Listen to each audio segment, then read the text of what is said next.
में Srimanta Sankardev university of health sciences के under में जो बीएससी मेडिकल टेक्नोलॉजी कोर्स है उसके बारे में बताने वाला हूँ। पहले तो मैं expected cut off mark and courses के बारे में बताने वाला था। फिलहाल तो उसके साथ मैं कुछ और डिटेल्स भी बताऊंगा, आप ध्यान से सुन लीजिएगा। पहले तो मैं कोर्सेज कौन सा कोर्सेज है वो बताऊंगा। मैं कॉलेज के बारे में नहीं बताऊंगा इतना डिटेल्स, कॉलेज के बारे में दूसरी वीडियो में बता दूंगा। मैं आज कोर्सेज के बारे में कोर्स कौन सा है and expected cut off mark के बारे में बताऊंगा। पहले तो कोर्सेज कौन सा है। बीएससी मेडिकल टेक्नोलॉजी के अंदर में दो कोर्सेज आता है। पहले तो है diploma diploma courses and second है डिग्री कोर्सेज। डिप्लोमा कोर्सेज जो है वो 2 साल का है, मतलब डिप्लोमा बोलते हैं उसे, पैरामेडिकल बोलते हैं, वो तो पहले से ही था। पहले तो एचएस के परसेंटेज से होता था एडमिशन, पर फिलहाल लास्ट ईयर 2023 का जो सेशन था उसमें एंट्रेंस ले लिया गया था। जो बीएससी मेडिकल टेक्नोलॉजी का एग्जाम होता है उसके अंडर में ले लिया गया। ये कोर्सेज के बारे में मैं ज़्यादा नहीं बताने वाला हूँ, आप खुद ही पढ़ लीजिएगा। Diploma in medical laboratory, diploma in medical radiography technology, ऐसे कुछ कोर्सेस है, 15 कोर्सेस है डिप्लोमा के अंडर में। मैं थोड़ा डिटेल में डिग्री कोर्सेज के बारे में बताऊंगा। पहली बात तो डिग्री कोर्सेज श्रीमंत शंकरदेव यूनिवर्सिटी खुद कंट्रोल करता है, ताकि खुद अ, बहुत ही अच्छे से चला सके। और दूसरी बात ये है कि वो जो डिप्लोमा कोर्सेस है वो सिर्फ डीएमई कंट्रोल करता है। श्रीमंत शंकरदेव कुछ नहीं करता है, वो डीएमई के अंडर में काउंसलिंग भी होता है। और डिग्री कोर्सेस श्रीमंत शंकरदेव खुद काउंसलिंग करता है, एडमिशन प्रोसेस खुद श्रीमंत शंकरदेव यूनिवर्सिटी करता है। जो डिग्री कोर्सेज है श्रीमंत शंकरदेव यूनिवर्सिटी के अंडर में, पहली बात तो है ये दो कोर्सेज है, उसके बारे में मैं बाद में थोड़ा आगे बताऊंगा। और जो बहुत ही इंपॉर्टेंट कोर्सेज है, and all courses are 4 years. अब किसी को ऐसे बोलते हैं कि ये 3.5 इयर्स का है, एक्चुअली नहीं है, वो 4 ईयर का कोर्स है।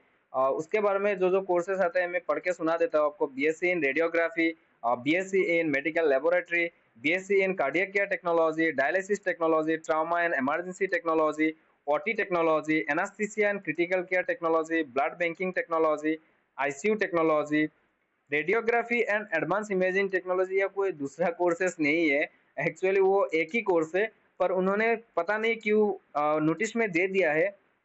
पर काउंसलिंग के टाइम में एक ही कोर्स दिया जाता है, बीएससी इन रेडियोग्राफी कोर्सेज दिया जाता है। ये कोर्स ऐसे ही दे दिया, ये नहीं है, स्टूडेंट को पता नहीं होता है। फिर बाद में काउंसलिंग के टाइम में बताते हैं कि ये दो दो कोर्स दिया है, तो ये कोर्स कहाँ पे चला गया। ये एक्चुअली नहीं है। मैं बहुत ही इंपॉर्टेंट बात है ये, आप ध्यान से सुन लीजिए। ये कोर्स नहीं है, बैचलर इन रेडियोग्राफी एक ही कोर्स है रेडियोग्राफी का, वो है बीएससी इन रेडियोग्राफी।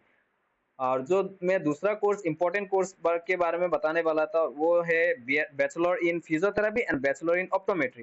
पहली बात तो ये है कि ये दोनों सिर्फ एक एक मेडिकल कॉलेज में है। जैसे कि फिजियोथेरेपी जोरहाट मेडिकल कॉलेज जेएमसीएच में है, एंड ऑप्टोमेट्री जो है सिर्फ जीएमसीएच में है, मतलब गुवाहाटी मेडिकल कॉलेज। और ऑप्टोमेट्री के सिर्फ टोटल 6 सीट होता है, 6 सीट है। और बहुत ध्यान से देख लेना आप लोग, 6 सीट है। और वो कोर्स सिर्फ डीएमई ही काउंसलिंग करता है, श्रीमंत शंकरदेव काउंसलिंग नहीं करता है बैचलर इन ऑप्टोमेट्री का। बैचलर ऑफ ऑप्टोमेट्री डीएमई में काउंसलिंग होता है, ये श्रीमंत शंकरदेव में नहीं होता है। पर फिजियोथेरापिस्ट का श्रीमंत शंकरदेव में ही काउंसलिंग होता है, पर ऑप्टोमेट्री का डीएमई काउंसलिंग करता है। तो उसके बारे में तो नोटिस में बता दिया जाएगा, और मैं बाद में भी बता दूंगा।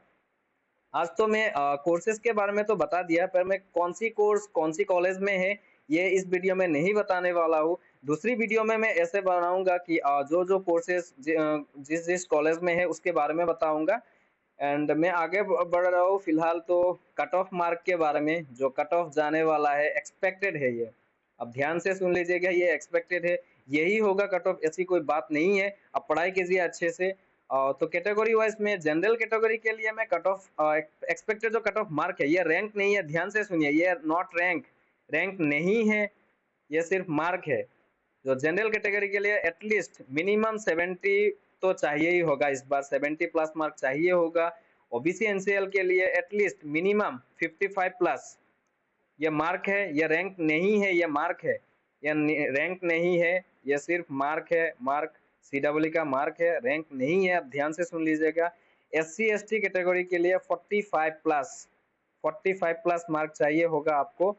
और ओबीसी के लिए मैं एक इम्पोर्टेंट बात बताने वाला हूँ, ओबीसी के लिए एनसीएल चाहिए होगा। यदि एनसीएल नहीं है तो आपका एडमिशन नहीं होगा। और कुछ जो डॉक्यूमेंट्स रिलेटेड इशू है और कुछ डॉक्यूमेंट्स के बारे में आप यदि कुछ जानना चाहते हैं तो हमारा व्हाट्सएप ग्रुप है, उसमें ज्वाइन कीजिए। हम आपकी जितनी भी क्वेरीज है हम सोल्व करने की पूरी कोशिश करेंगे। मैं और मेरे दोस्तों ने एक स्टेप लिया है ताकि स्टूडेंट्स को कुछ हेल्प मिल सके हमसे। हम भी जीएमसी का स्टूडेंट हैं। हम इस ग्रुप में जितने भी जो मेंबर्स है ग्रुप एडमिन्स, हम गुवाहाटी मेडिकल कॉलेज में पढ़ाई कर रहे हैं, बीएससी मेडिकल टेक्नोलॉजी के अंडर में कोर्सेज कर रहे हैं।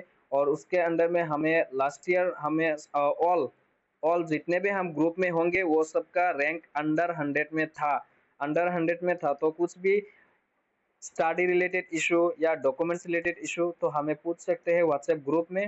अब देख लीजिए, मैं डिस्क्रिप्शन में दे दूंगा। लास्ट में थैंक यू इतना तक आने के लिए। Thank you.